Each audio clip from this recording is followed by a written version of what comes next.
Ek klim vir 'n treinrit wat my glo my lewe gaan weerspieël. Klomp stasies op my pad. Sommige mooier as ander, maar elk uniek. En dan die moerkoffie, die lewe se vernis, rond, vol, geurig en vol smaak, ryk en lekker. Drink hom slukkie vir slukkie, geniet hom. Laat hy oor die tong rol, want by jou stasie is die rit verby. Die rit weet te flits van die geheue.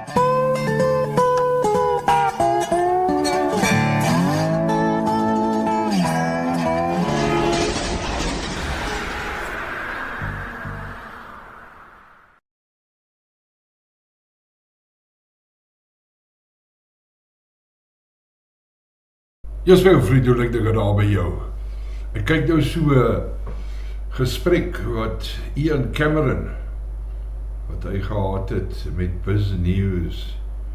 En vertel hy vir ons hoeveel generaals en hoeveel brigadiere is in Suid-Afrika.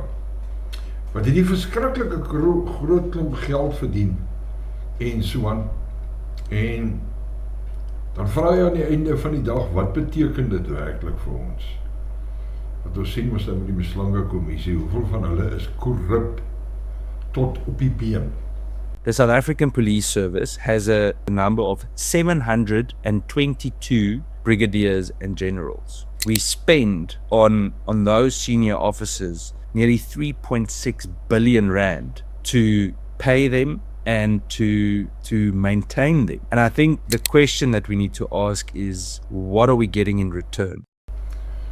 En dit laat my dink aan so 'n paar jaar terug. Ek dink dit was gedurende COVID. Toe ry ek van Woolsley af, ry ek Woester toe om iets te gaan doen. En ek kom af daar so op so 'n potstal. En ek besluit ek gaan gou so daar stop en daar trek so 'n Audi in. En 2 polisiemanne in uniform klim uit. Nou as 'n ou militêre man, ek kyk altyd na manne se range as hulle epaulette dra. En ek sien die ene ou se kaptein. En ek sien, jossie, maar daai ander ou se epaulette is gelaai met die braas. En ek sien, jessie, 4 pips. En daai 2 swaarde wat so gekruis lê. En ek dacht, hierdie moet 'n generaal wees. Nou onmiddellik dink ek by myself, jy weet, deur die jare van die 60, 70s af, generaal het jy nooit gesien nie. Jy het beswaarlike brigadier gesien. Wat ek meen, op plattelandse poliestasies was die bevelvoerder maar 'n sersant, baie keer 'n konstabel. In die groter dorpe maybe 'n two-pip loot of 'n kaptein, en dalk by jou groot stasies in die Kaap soos Caledon of een van daai, of Caledon Square of so, sê miskien daai tyd dalk se kolonel gekry het.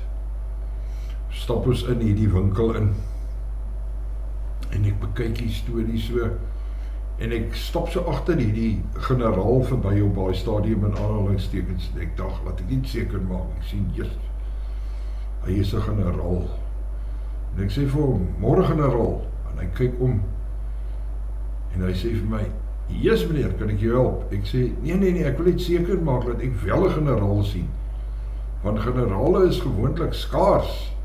Hy lag so, hy sê, nie meer deesdae nie. En hy was raggies reg as jy kyk na hierdie ding van Ian Cameron. En die vraag is, wat beteken dit vir die man op straat in terme van sy veiligheid? Het ons nie dalk te veel chiefs en te min indiane nie?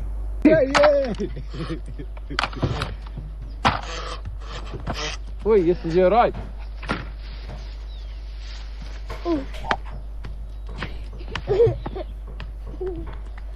Off!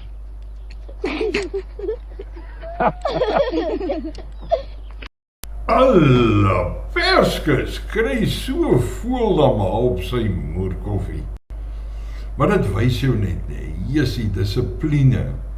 As ou so af en toe die hand net inlê, liefdelik, of dalk sy rottan, net nie skerp voorwerpe nie, dan tot diere verstaan dit. Ons het mis nou deesdae 'n ding van hierdie, nee, is te gewelddadig, Ons mag nie meer die roede in lê by die huis of enigstens by die skole of niks nie. Kyk waarmee sit ons, die perfekte jeug, Tannie. Ek wil nou nie lyfstraf soort van goed praat nie, maar in my dae, lang gelede was ek polisiereservis gewees. In die dae toe nog pak gegee daar in die 70's. Kom my mannetjies stout gewees, kom hulle al van die hof af, kom maak hulle weer 'n draai daar by die polisiestasie, kry hulle gou so 'n paar shots daar met die rotting. Dan brand nou boude vreeslik. En baie van hulle kom nie weer terug nie. So, ja, ons self, ons het op skoolpak gekry. Ons het nie eens vir ons ma's en pa's vertel nie, want nou wil hulle weet. Nou, hoekom het jy pak gekry, Boetie? My ma het my mos altyd Boetie genoem. Boetie, hoekom het jy pak gekry? Dan kry ek dalk weer pak.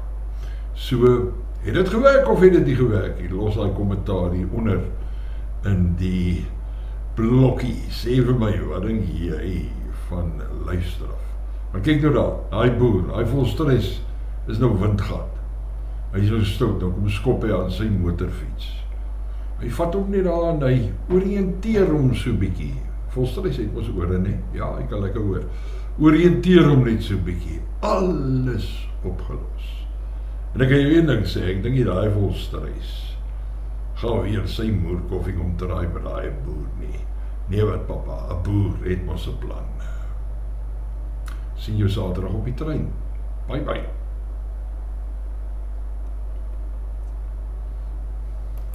Die Moerkoffie Express, Saterdag van 8 tot 10.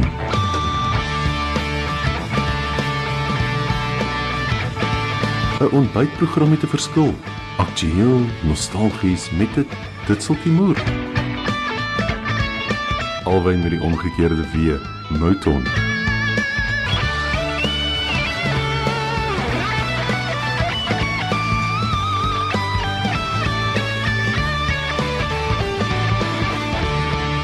Net hier op Radio Suid-Afrika.